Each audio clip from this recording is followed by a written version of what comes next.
नमस्कार दोस्तों। Lo Shu grid की सीरीज़ को थोड़ा और आगे बढ़ाते हैं और अब चलते हैं कि लोशो ग्रिड को भरा कैसे जाता है। किसी भी पर्सन की डेट ऑफ बर्थ जब आपके समक्ष आती है, सबसे पहले आपको लोशो ग्रिड, डिफ़ॉल्ट जो लोशो ग्रिड है वो याद होनी चाहिए विद प्लेसमेंट ऑफ नंबर्स, और कौन सा नंबर किस एलिमेंट या किस प्लैनेट को रिप्रेजेंट करता है वो भी अगर आपको याद होगा तो उसमें काफ़ी फ़ायदा रहेगा, आपको चीज़ें समझने में आसानी होगी। तो सबसे पहले आप डिफ़ॉल्ट लोशो ग्रिड को देखिए, पिक्चर को ध्यान से देखिए, समझिए किस तरह से लोशो ग्रिड को हमने याद रखना है। और अब हम आते हैं लोशो ग्रिड को भरना कैसे है। पिछली वीडियोज़ अगर आपने ध्यान से देखी होंगी, जिन्होंने भी देखी हैं उन्हें ज़रूर पता होगा कि मैंने एक डेट ऑफ बर्थ को कॉन्टिन्यूएशन में लिया है 21 सितंबर 1999, जिसका हमने पर्सनल नंबर कैलकुलेट किया, डेस्टिनी किया एंड कुआ किया। उसी डेट ऑफ बर्थ को हम आगे बढ़ाएंगे, उसी की कैलकुलेशन को आगे किस तरह से लोशो ग्रिड को भरना है और समझना है वो हम इस वीडियो में जानेंगे। तो आइए मेरे साथ और समझिए कि किस तरह से हमें ग्रिड को भरना है। तो दोस्तों अब जानेंगे how to fill the Lo Shu grid. Default Lo Shu grid हमें समझ में आ चुकी है, हमें याद हो गई होगी, उम्मीद है। नहीं हुई तो आप कर लीजिएगा, क्योंकि अगर आपको डिफ़ॉल्ट लोशो ग्रिड याद होगी तो अंकों को उनके प्लेस पर भरना काफ़ी आसान होगा। तो आप साइड में, अगर आपको याद नहीं है अभी, तो एक साइड पर आप डिफ़ॉल्ट लोशो ग्रिड बना लीजिए 492357 816 और प्लैनेट्स के नाम भी लिख लीजिए। और एक खाली लोशो ग्रिड और बनाइए जहाँ पर कोई नंबर फिल नहीं होगा, 9 ब्लॉक्स का एक ग्रिड होगा और ऊपर डेट ऑफ बर्थ लिखिए और साइड में उसकी जो कैलकुलेशंस है उसे लिखिए।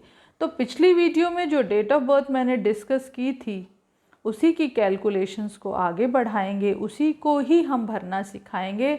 अगर आपको कैलकुलेशन डेस्टिनी नंबर या कुआ नंबर की नहीं पता या नहीं आती तो पिछली वीडियो में जाकर आप उसे सीख सकते हैं।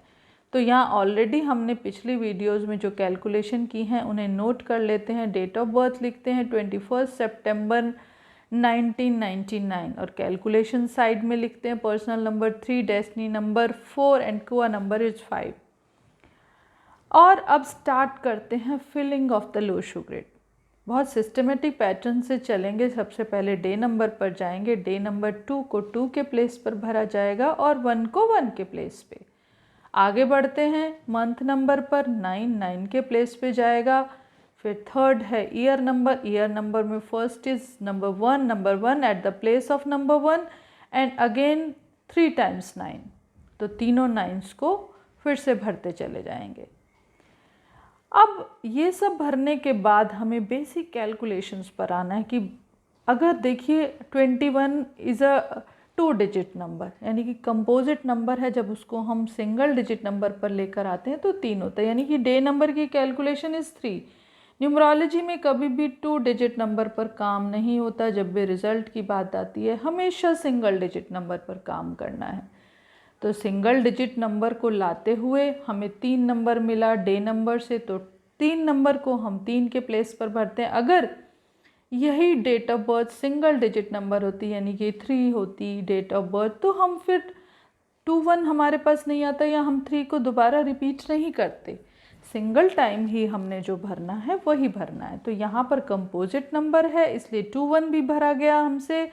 उसके बाद हमने 3 को भी भरना है। उसके बाद डेस्टिनी नंबर को भरेंगे, 4 आएगा और कुआ नंबर को भरेंगे। कुआ नंबर को भरने के लिए एक बात विशेष तौर पर याद रखनी है कि कुआ नंबर को कभी भी पूरा नहीं भरना, क्योंकि कुआ नंबर की वाइब्रेशंस ओनली 25% होती हैं। बस उसका ये फ़ायदा होता है कि वो एक बोनस की तरह काम करती है। जिस तरह से अगर कोई जॉब करता है या काम करता है तो बोनस के तौर पर आपको 100% सैलरी नहीं मिलती कभी भी, हमेशा कुछ एक पार्ट मिलता है, कुछ थोड़ा सा एक बोनस की तरह मिलता है। इसलिए यहाँ पर kua number is just like 25% as a lucky number and the bonus vibrations, तो उसको वहाँ पर भरना है। तो ये फीलिंग हुई। उसके बाद एक कैलकुलेशन पर्सनल ईयर की है जो अभी तक हमने डिस्कस नहीं की लेकिन उसको डिस्कस करेंगे फ्यूचर ट्रेंड्स में, उसको भरना नहीं होता लो शू ग्रेड में, इसलिए मैंने उसको अभी फ़िलहाल डिस्कस नहीं किया ताकि आप लोगों में कोई कन्फ्यूजन पैदा ना हो। तो इस तरह से जब हमने इस लो शू ग्रिड को भरा तो हमें एक ग्रिड मिला जिसमें 4, 9, 2, 3, कुआ नंबर से 5 और 1 मिला। लेकिन यहाँ पर मिसिंग नंबर्स भी इंडिकेट हुए कि मिसिंग नंबर्स आर 7, 6 एंड 8।